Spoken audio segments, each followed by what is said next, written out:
izin Allah kita terpilih sebagai salah satu yang akan melaksanakan tanggap bencana kita di Tapanuli Selatan. Semoga nanti di sana dapat memberikan manfaat yang optimal ya, karena dengan izin Allah ini dana dari kementerian.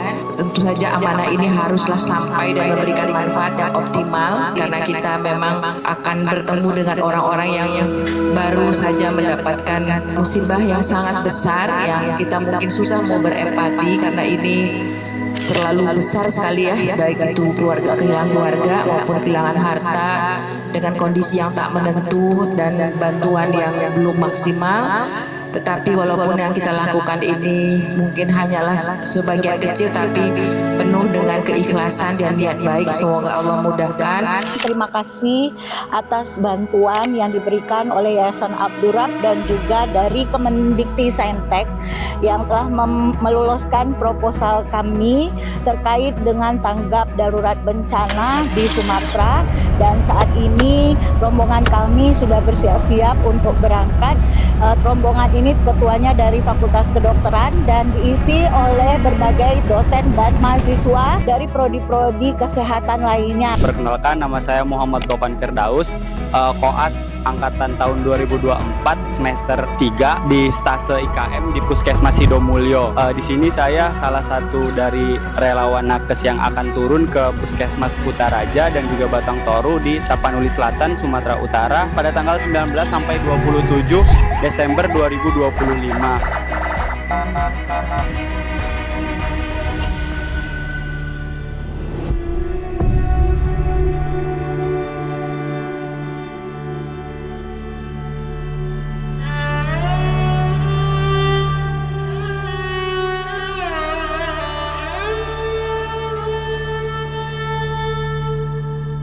Assalamualaikum, selamat pagi. Hari ini saya sudah sampai di Sibolga, Tapanuli Selatan. Dan pagi ini seperti kita lihat saya berada di tempat yang terkena banjir waktu kemarin.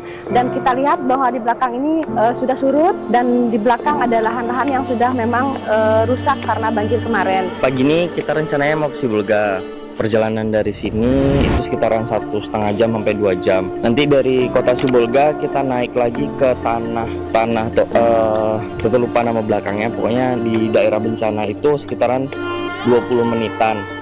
Nah, itu kondisi jalannya masih berlumpur. Terus di sana mayoritas Nasrani. Jadi mohon pengertiannya aja. Terus stok minum kita banyak. Di sana medis gak ada. Baik, di sini karena kita di bawah lingkungan Universitas Abdurrahman, tentu ada beberapa hal yang harus kita perhatikan. Nilai-nilai robbani amanah beradabnya yang menjadi catatan utama bagi kita. Yang pertama itu kita tidak meninggalkan sholat. Kita selama di sini kita boleh melaksanakan jamak. Jadi kemudahan ini kita ambil. Yang kedua, kita juga betul-betul menjaga amanah. Amanah di sini adalah amanah yang didirikan oleh negara kepada Universitas Abdurrahman, yaitu amanah dana hibah yang kita jalankan di sini. Kita berusaha semaksimal mungkin dan sejujur mungkin kita menjaga amanah itu. Yang ketiga itu adalah beradab. Bagaimana kita meletakkan yang satu di nomor satu, yang dua di nomor dua, memposisikan hal-hal yang berdasarkan skala prioritas. Ini yang penting kita jaga di sini. Teman-teman sekalian semuanya, nanti tolong di setiap spot-spot kita berhenti, bacakanlah doa minimal Al-Fatihah untuk kampung orang ini. Kita adalah doa yang cepat dikabulkan oleh Allah Subhanahu wa taala. Semua kita adalah orang yang dalam kesulitan dan orang yang dalam keadaan bersafar. Ya, jadi kita titipkan doa terbaik kita untuk kampung ini. Tapsa.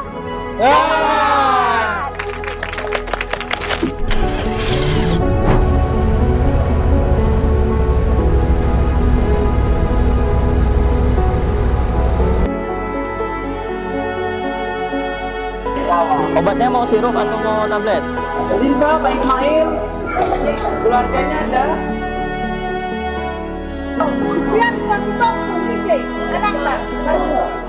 Jadi pas banjir yang datang pertama ini sampai segini berapa jam enggak? Kurasa sampai sore lah jam 4, jam 5 kan baru pendapatan anak-anak abah yang hanyut itu, orang-orang yang hanyut. Nah, baru sebelah mulai kedapatan. Adikku kan satu ikut hanyut. Baru sore jam 6 baru dapat dia. Rumah kami sekarang memang kata orang itu nggak layak pakai lagi, udah karena udah kayak gini roboh. Itu rumah nggak ada lagi pintunya. Orang basuh kayu yang besar ke dalam. Di Jadi gudang untuk penyebaran distribusi dari obat-obatan yang insya Allah didistribusikan di beberapa apotek, terutama di daerah Batang Toru ya, di Tapanuli Selatan. Jadi ini kita coba merapikan kembali dari distribusi untuk nanti dibagi rata ya, sesuai kebutuhan dari masing-masing puskesmas itu sendiri. Oh, walaupun kami jauh dari rumah, tapi hati kami tetap untuk Sumatera. Ya. Kampung kami Berendon pun tidak ada lagi, sawah pun udah rusak, semua rusak, tidak bisa bersawah lagi kami, udah hancur lah semua. Oke, jadi hari ini kami sudah sampai di Tapanuli Tengah ya. Jadi kondisi Tapanuli Tengah ini agak sedikit lebih parah daripada Tapanuli Selatan. Di sini bisa kita tengok sini ada tempat seperti kayak sekolah darurat, ada seperti tenda-tenda darurat untuk tempat pengungsian sementara para korban bencana. Saya bisa tengok sini.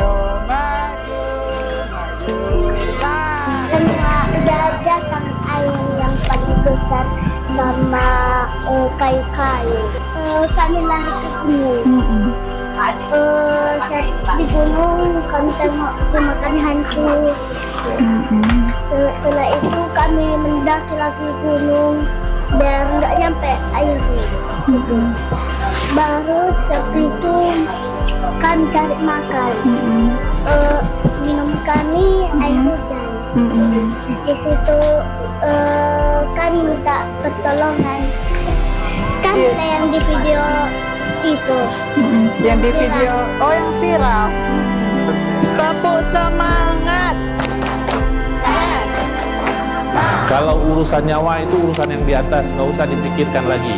Umur di atas kita seperti ini sudah pasti akan, ya, sudah ada jalannya masing-masing, sudah ada gilirannya masing-masing.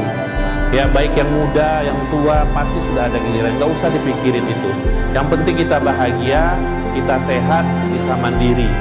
Ya, mungkin itu hanya pesan saya. Ya, untuk usia-usia kita seperti ini, yang lansia seperti ini, ya, intinya bahagia saja. Perbanyak ibadah kita. Ya, kalau ada kegiatan seperti senam, jemur, yang lain, aktivitas yang bisa ibu lakukan mengisi harinya, itu akan lebih baik. Terima kasih juga ya kami ucapkan kepada timnya sukarelawan dari Fakultas Kedokteran Universitas Abdul Rahab. Terima kasih saya ucapkan kepada Universitas Abdul Rahab dan Kemendistrik yang telah memberikan bantuannya berupa paket ya sembako dan logistik lainnya kepada korban banjir yang ada di wilayah Puskesmas Batang Toru. Mudah-mudahan bantuan yang diberikan kepada saudara-saudara kita yang terdampak bencana banjir dan longsor bermanfaat, dan kepada rombongan dan donatur kami yang telah menyerahkan kepada kami, mudah-mudahan diberikan kesehatan sampai ke tempat tujuan, bertambah-tambah rezekinya, sehat, kumpul lagi dengan keluarga. Kegiatan hari-hari kami biasa di sini, kami itu ngebuat trauma healing kepada anak-anak ini. Terus kami ngebantu buat masak makan mereka yang di posko ini. Mereka butuhnya tempat tinggal sih, tempat tinggal yang layak gitu.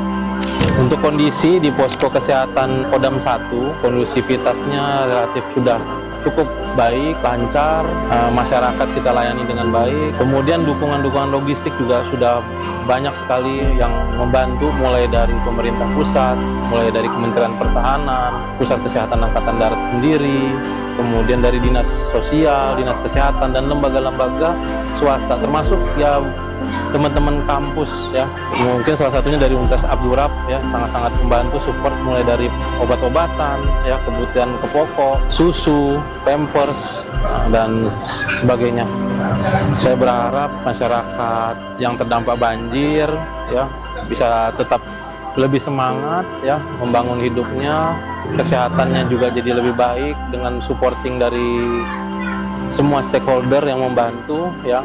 Kami tentunya dari pihak TNI sangat dan pasti akan terus membantu sampai ya masyarakat semua bisa mendapat selayaknya lah yang mereka perlu butuhkan.